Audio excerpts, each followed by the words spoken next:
Well, welcome everyone to today's webinar. My name is Paul Baier. I'm with President of PathCheck Foundation, and we've got a fantastic set of experts today to deal with one of the many questions we receive a lot here at PathCheck from parents trying to understand all the different concerns and issues of the children going back to school, which for the longest time seemed like it was weeks and weeks away, and the calendar's turning over to August just a few days from now, and Delta variant is raging and policies are changing by the minute.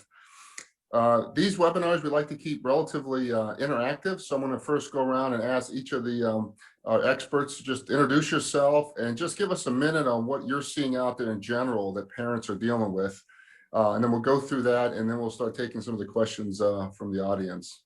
So Dr. Hudson, you want to start? Sure. So my name is Dr. Neecey Hudson. I'm the chair of Hood Medicine Initiative, which is a nonprofit public health collective of scientists, hackers, physicians, and assorted geeks who are working to keep Black and Brown communities safe during the pandemic and beyond to address health disparities. And, you know, I am terrified. That's what I am. I don't have a lot of faith in our systems. What we've seen so far is that there are some schools that are doing things sensibly by continuing to extend the option for online learning or hybrid perhaps, and making accommodations and sending kids to school in block shifts to try to cut down on the amount of people in the classroom at one time. And those, I think, are all sensible measures. In addition to hopefully, also encouraging vaccination of adults and eligible children. But there are far more schools, it seems, that are just relying on the mandates of their local, municipalities, and not seemingly putting, maybe not necessarily not putting effort into their planning, but more so,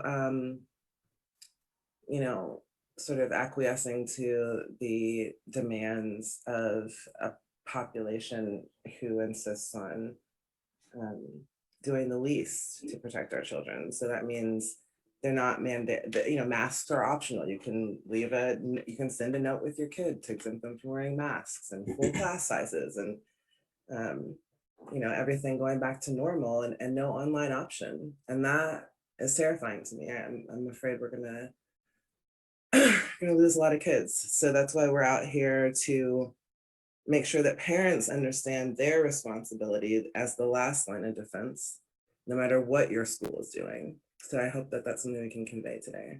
That's great. Well, thank you. We'll continue going. Dr. Yancey, thanks for joining us. We're doing a 1-minute intro and just kind of share an overview of what you're seeing out from parents, and then we're going to take a lot of questions from the audience. So Jonathan, you want to introduce yourself and give us your perspective? Everybody, my name is Jonathan White. I am co-founder and director of policy and engagement at Hood Medicine Initiative. I am the yang to Dr. Hudson's yin. We are both co-hosts of our Hood Med Chats. I'm excited to be here and to be working with PathCheck Foundation. You guys are doing phenomenal work in this space. I am frustrated. I think that's the best word I can use, because I continue to see decisions being made, similar to what Dr. Hudson said, that try to manipulate the scientific data to provide an out for the people who don't want to do the work, who don't want to make the sacrifices and don't want to make the effort.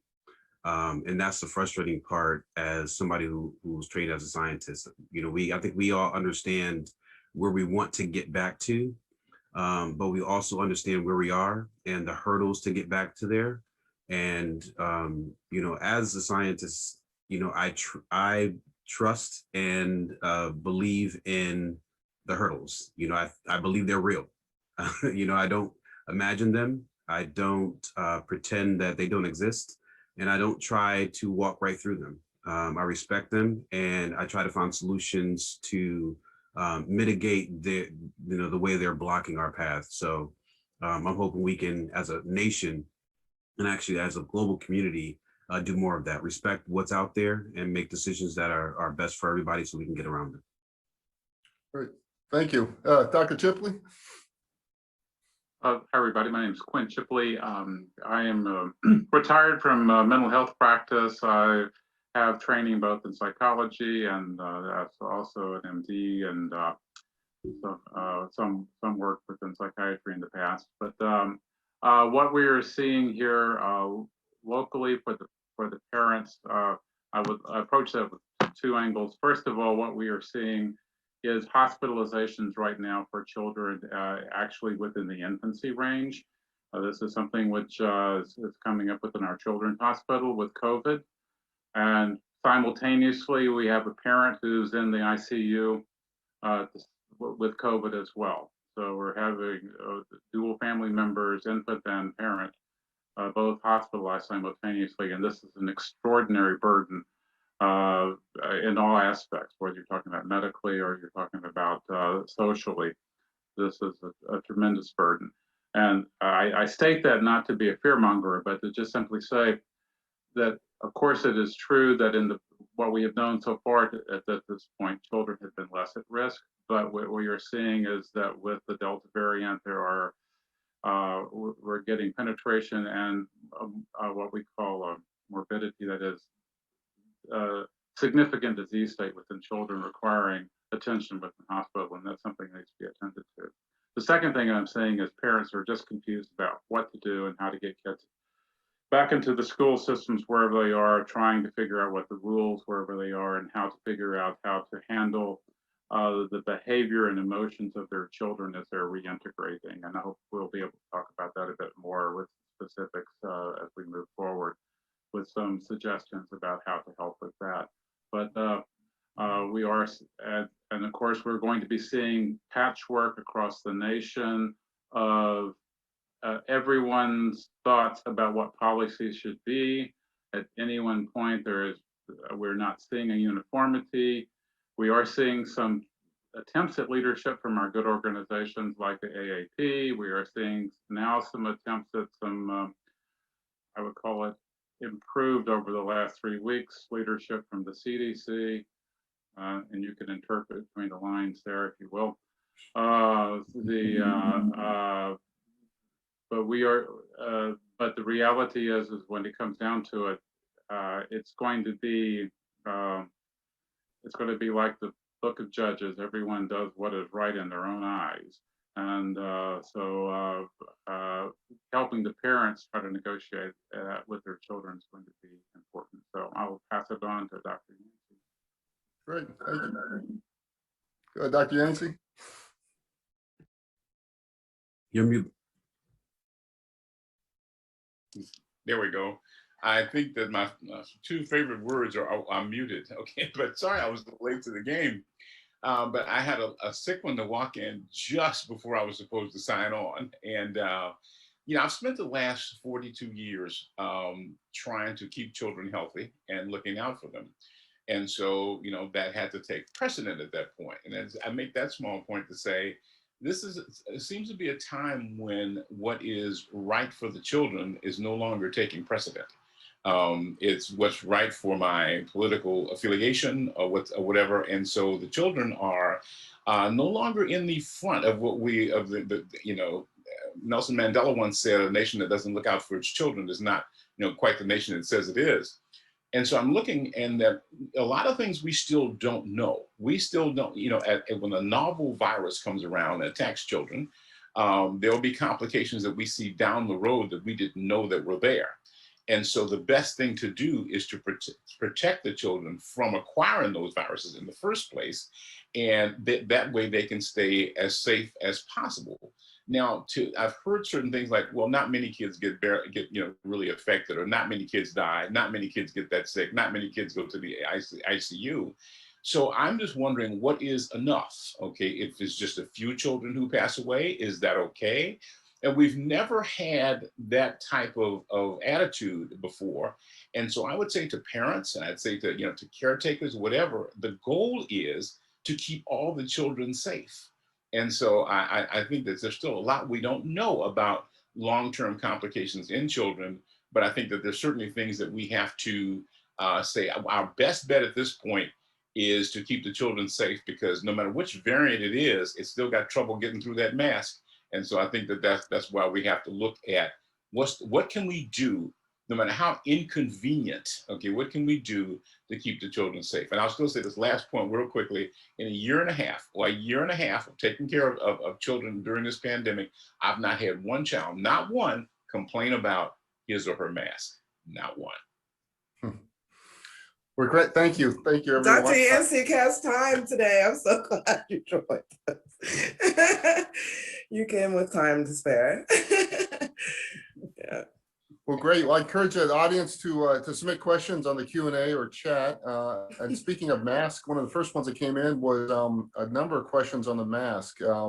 Question is wondering how long masks with Delta in high transmission areas should be worn in indoor areas. Should kids be changing them throughout the day?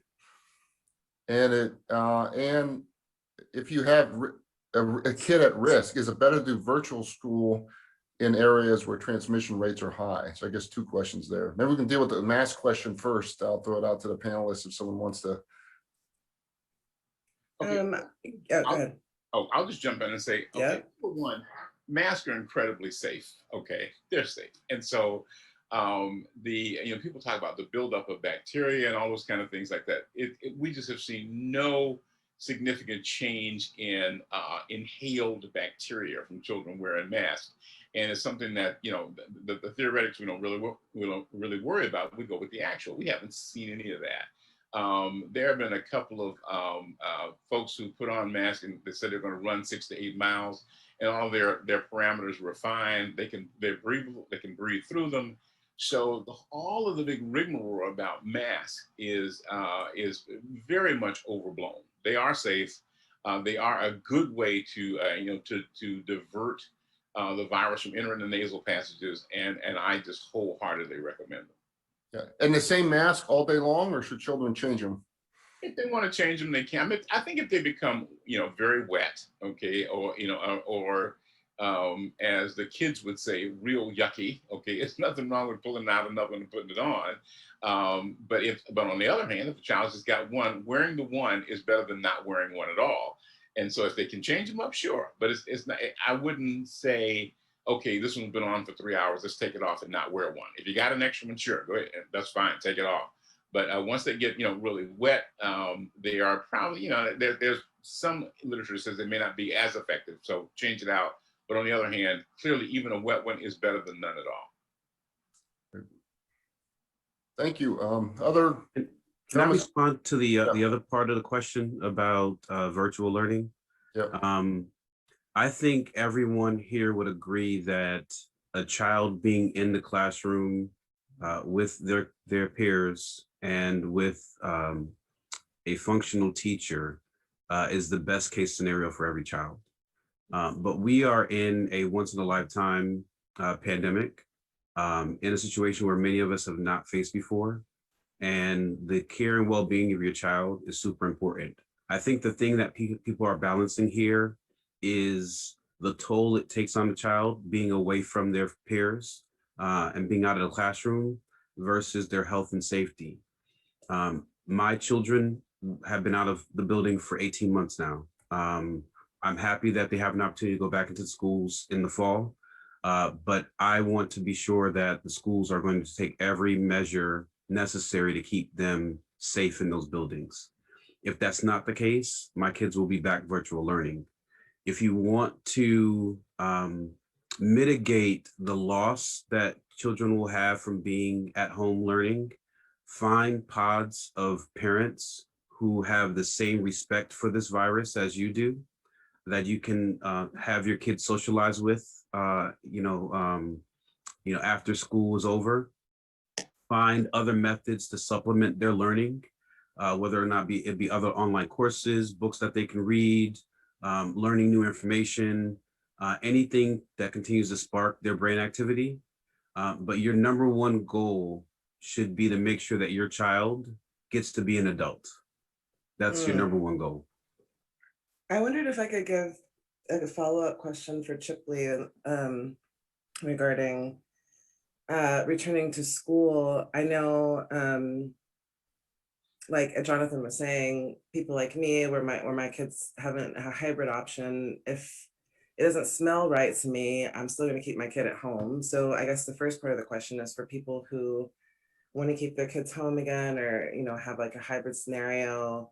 How can we best support those kids who may feel cheated, or by not being to get back in the mix with everyone else? And then conversely, for the kids who get to go back to school, how can we support those kids who don't have a choice, but who might be really apprehensive about being in that environment and potentially getting infected? Thank you. First of all, let me say I'm going to respond to this by trying to apply the general principles of psychology. Rather, we don't have any specific studies to cite, so I'm not going to be able to claim any kind of empirically generated data on it.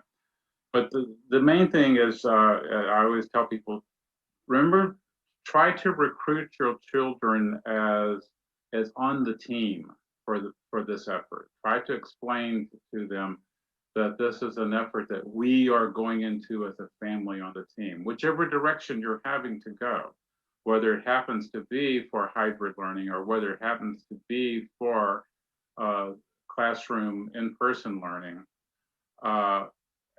Whatever you're faced with, then recruit them as a team member. And you can do that in several different respects, particularly if they are having to go to a classroom, like there is no option. But suppose that there is a mandate for masking, which there is here locally. There is going to be a mandate for masking within our school systems. Then get your family team masks, essentially. Get yourself a uniform that's like, and put yours on, and get your kid to identify with you as you are putting it on, and explain that we're going to have that together. If you are looking at the option of distance learning with digital technologies, as much as possible, try to be present with them and at the time that's happening for them, so as to help support them and cheer them on, be part of that team. And as Jonathan mentioned, also to be prepared to supplement that with carefully selected pods of socialization to supplement what they might be missing from that opportunity. But the other thing too is if, and I'll just go ahead and take the opportunity,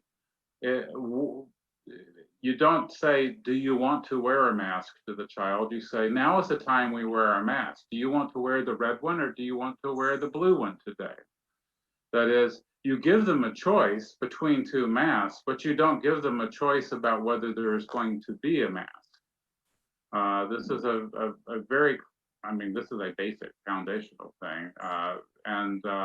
And as Dr. Yancey already said, quite frankly, the children do a lot better at masking than the adults do. That's been my experience. They really do. The other thing is, if you can be helpful with if you're going into a classroom situation,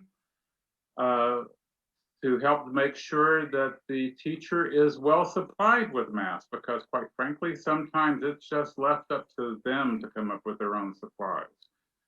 Their school system may say you all have to wear masks, but they may not actually deliver them to the classroom.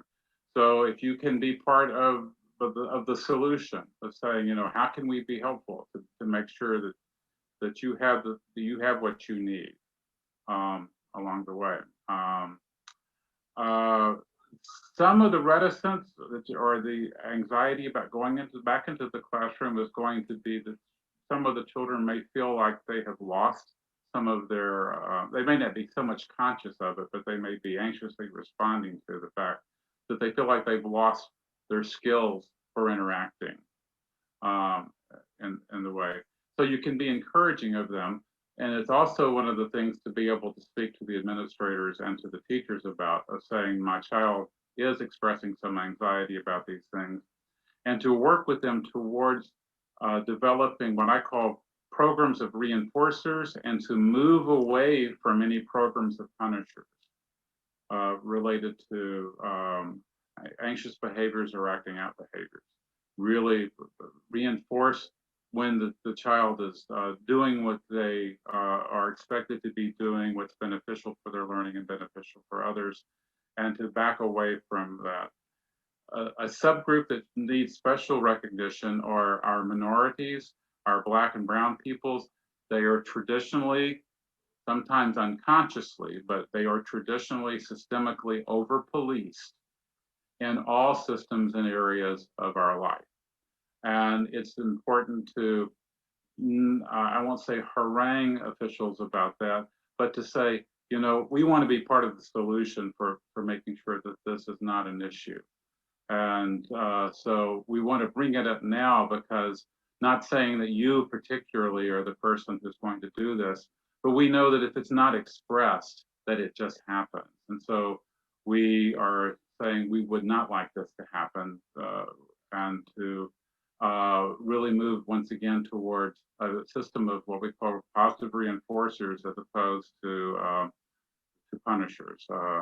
That's a fairly technical term in behavioral psychology, but so I don't want to keep too much time, but I'd be happy to come back to any of those things along the way if you need more explanation, or I can be of more help. Thanks. Great. Thanks, Dr. Chipley. I encourage everyone to keep sending in questions. We're getting questions on the Q&A, chat, email, and Slack. So they're coming in, and I'm kind of sorting my way through them the best I can here. We have a very specific medical one, Dr. Yancey, maybe you can help us. I have a child with, maybe I said this correctly, alpha thalassemia trait, and wondering if this puts him at a higher risk. My pediatrician was unsure. Okay, well, and the child with the alpha thalassemia trait, that's just a carrier state. And so the iron level may be a little bit lower, some other things you'll see, but we haven't documented any increased risk for infectious vulnerability with that. Okay, so I can put their mind a little bit at ease with that. But having said that, they should have absolutely the same protections of any other child. But the carrier state there, generally speaking, with the carrier state that they have, like sickle trait or something like that, it's not going to put you at any significantly higher vulnerability risk. But on the other, once again, it's a new virus, and so we just want to keep the kids as safe as possible. But I would say to anonymous caller number one there, just go ahead and have your child mask up, but don't be overly worried that there's going to be, that it's not an immune deficiency. So they're going to be okay. Wonderful, thank you. We've had a couple questions on, even before this webinar and even today, on, as a parent, do I have a right to ask and know if my teacher has been vaccinated? One of the today's message said they asked their district, and the district said this was a privacy thing and he wouldn't thing. What is the policy, or how should I think about that as a parent? You should be frustrated, honestly. I mean, I attended law school, so I have some level of understanding of this. There are certainly HIPAA concerns when it comes to revealing the medical conditions of employees in the school district. I think that's something that parents have no control over. And so you have to worry about the things you do have control over. And that means sending your child into the classroom with a mask. Absolutely. Or not sending them into the classroom at all. Yeah. And that's the thing, it's up to us, you know, if they're not going to take a stringent a measure as, you know, requiring vaccination, like the caller said, you know, a lot of our companies are starting to put in policies, and the schools are going to follow far behind the governments and the companies in terms of being proactive about these things, because they don't have as much power, let's say, as those entities. So it's going to be up to us. That's the message we're reinforcing here, is up to the parents. Yeah, I would strongly suggest, I try to always think about prophylactic measures to counter these issues.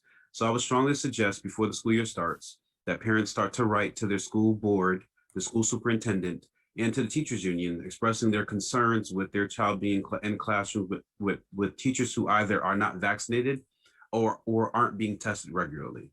I think if enough parents send those messages and make their voices heard, then the schools will change policy to make sure that either the teachers are mandated to be vaccinated or to be tested regularly. One of those two options has to be on the table. That's great. We've had a couple questions on the actual Delta variant itself. Let me read one of them here. We've had a lot of outbreaks in our school in the past year. More than half of my child's friends have COVID. I'm wondering if the Delta variant is more transmissible and if the risk is higher, or if we should expect a similar transmission this year. Yes, It should be even worse. The Yes. transmission is 200% more contagious. They shed 1,000 times more virus in nasal cavities. And, even at PathCheck, like some of the risk calculators that you guys are working on right now, take into account how close you pass by somebody, okay? Like it's that easy. Delta has found an ingenious way to improve upon the last strain. And not only that, we're seeing a lot of breakthrough infections in people who have been vaccinated and are still getting Delta. What does that tell you? That our physical barriers against viral infection are failing, period. And I'll let Dr. Yancey follow up, I suppose, on that. And Neecey, just for the audience, you want to explain what a breakthrough? Yes, sure. So basically, like a breakthrough infection happens when someone who's been vaccinated gets infected and gets sick with that same pathogen.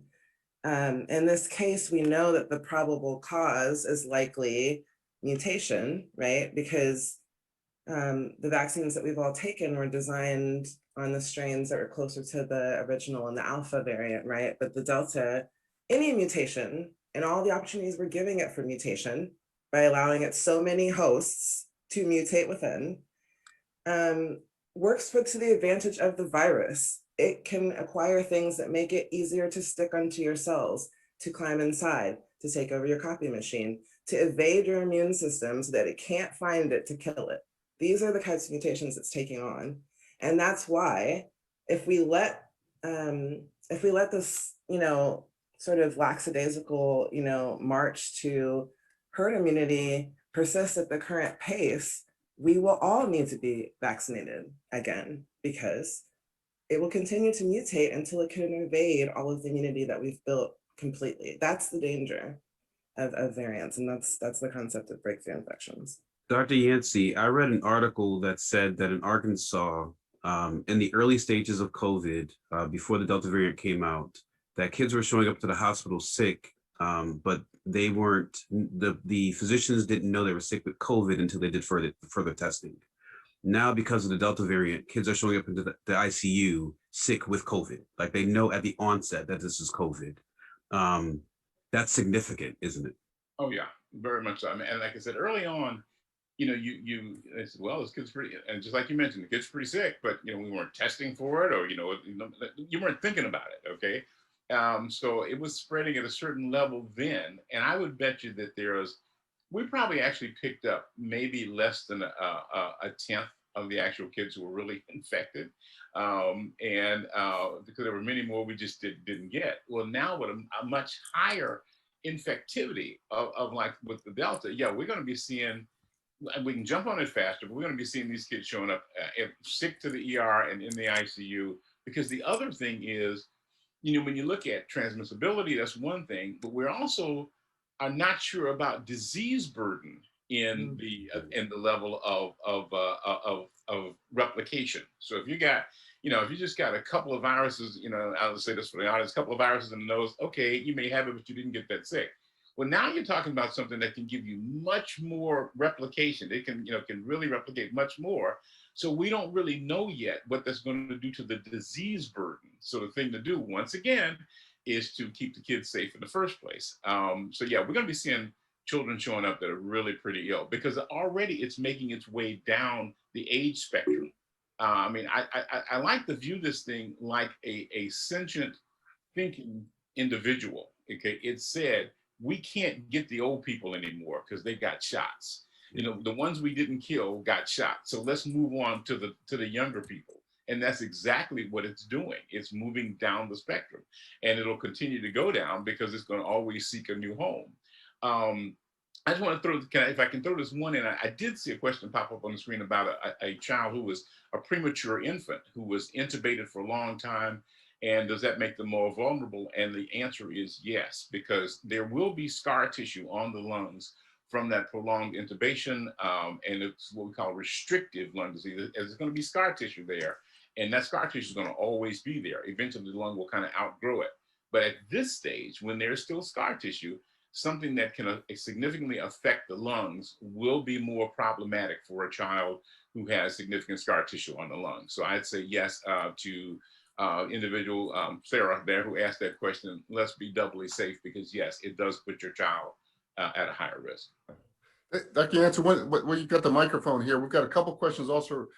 How do I know if my child has Delta variant or not? Should I just assume anytime they have a cough they do? Should I wait for certain symptoms? Should I get every time they're a little sick, get them tested? Should I always call my pediatrician?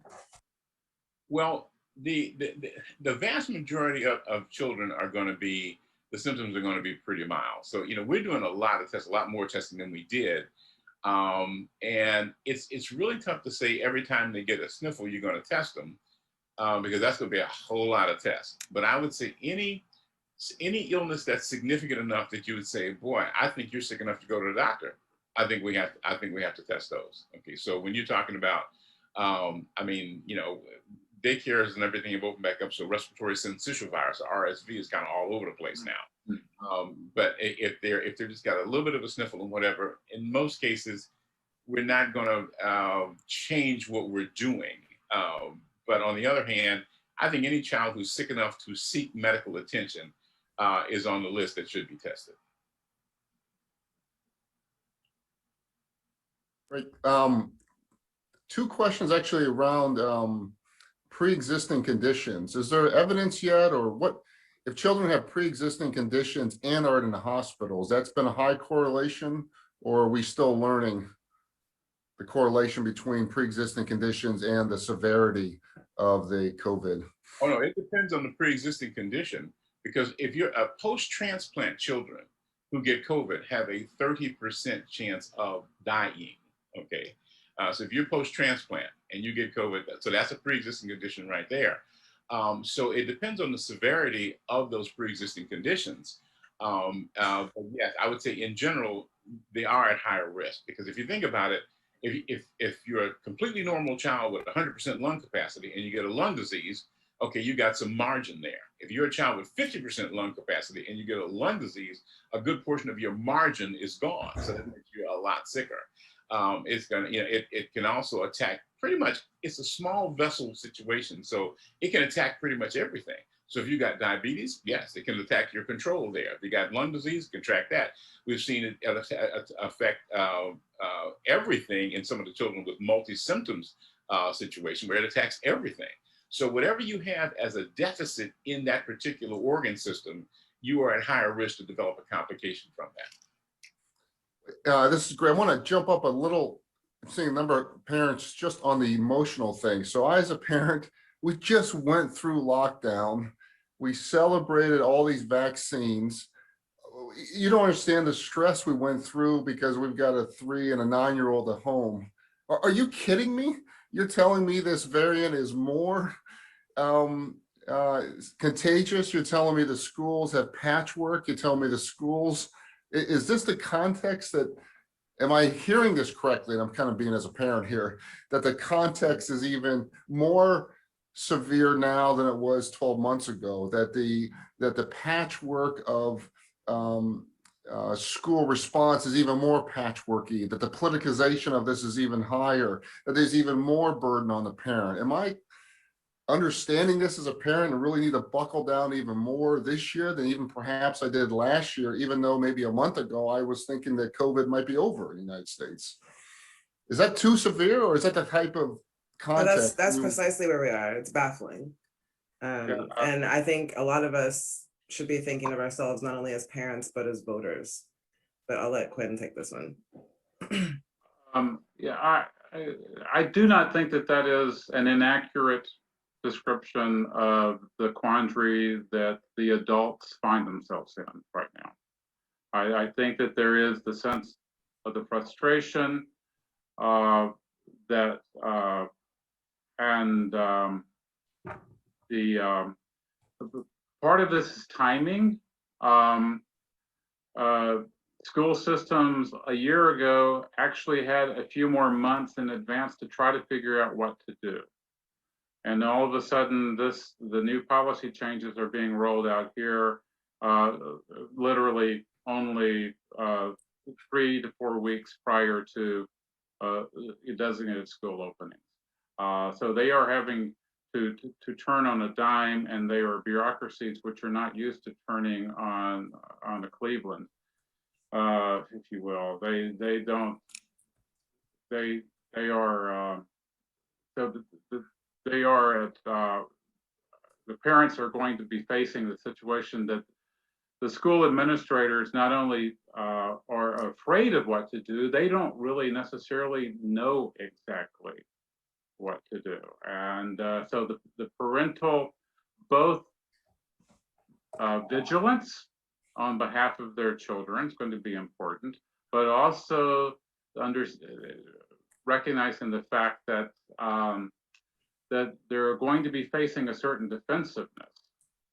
And you know, we can argue whether or not we go at defensiveness directly or whether we try to go around to the side. But the reality is, when you already have someone who is defensive and they are in a power position, they do not necessarily back off of the defensiveness just because of pressure.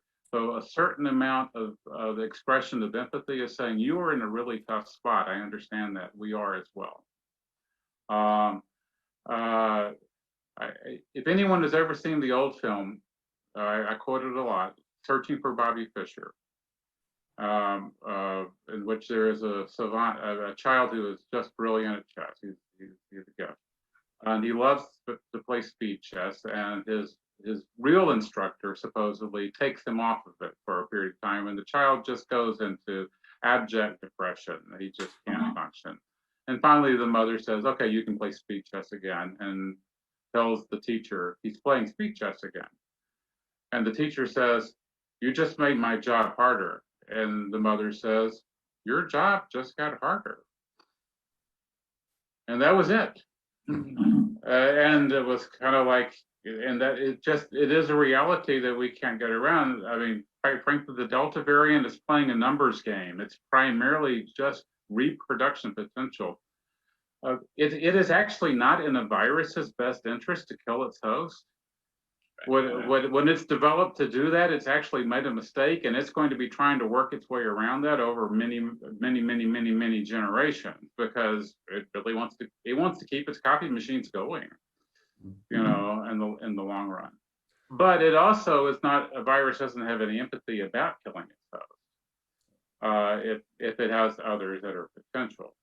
So what we're seeing right now is just upping its numbers game. And the reality about the breakthroughs is not just the fact that I, as an inoculated, a well-vaccinated person who has a normal response to the vaccines, can become ill, and probably not terribly ill.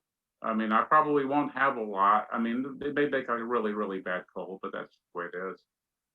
The real problem is that now with this variant, I can become productive to actually spew it into the environment. And that probably was not the case with the original virus that the vaccines were working with. We weren't producing it in enough concentration from the nares and from the oral cavity to actually be, you know, probably transmitted to anybody else. But the game has changed. I can now become a carrier, even though only mildly ill.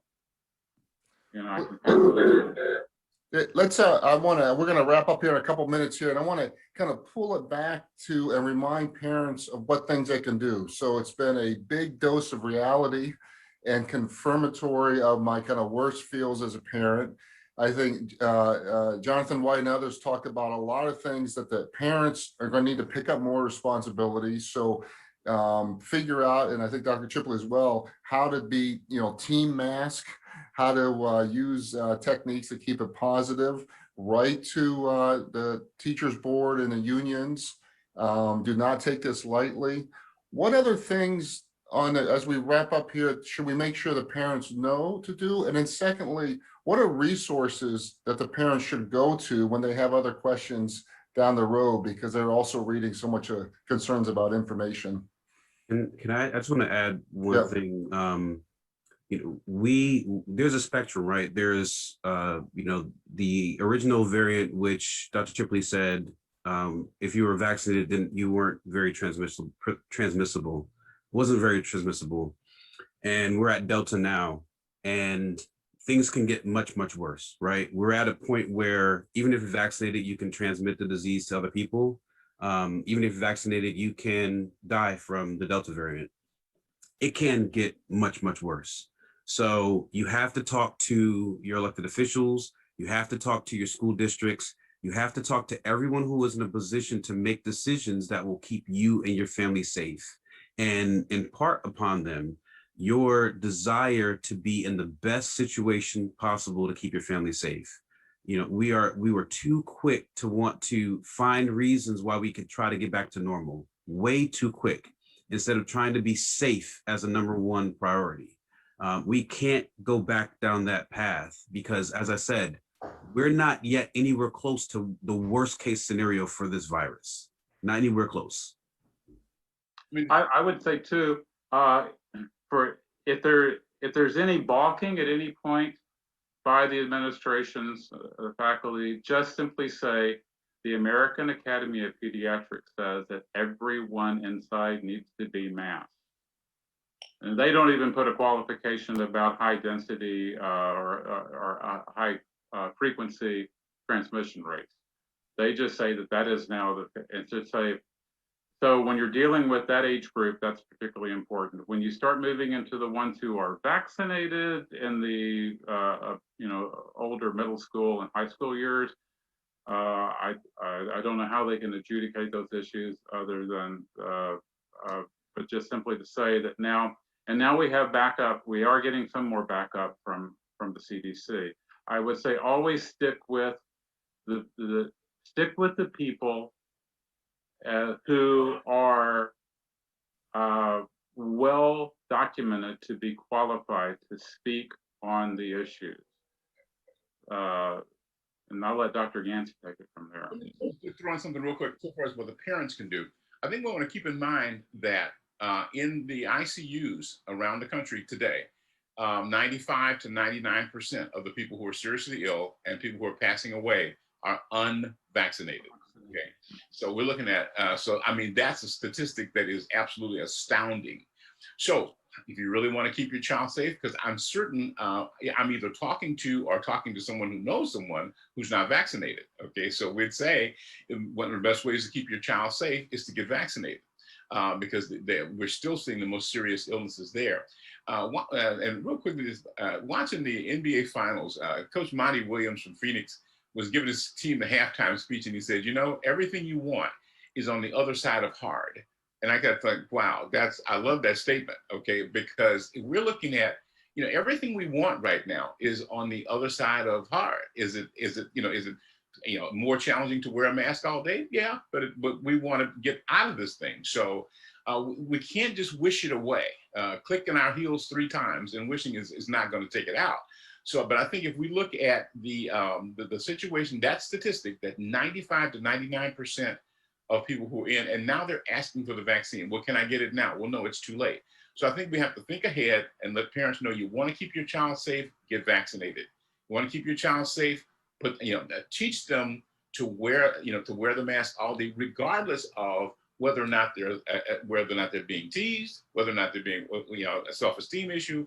You teach them this is how we're going to keep everybody safe. And I think that's something every parent can do today. Well, wonderful. And those wise words, I really want to thank the panelists. Thank you. All the attendees. We really appreciate all the feedback. Please keep sending emails and contacts. It's obviously an important topic, and we're looking for other ways to get information out, maybe either rerunning something similar to this or go down deep on a specific topic. So folks in the audience, please keep sending us suggestions. And thank you, everyone. And we'll go ahead and end now. Thank you. Thanks a lot. Thank you. Thank you. Thank you. Thank you very much. Bye-bye.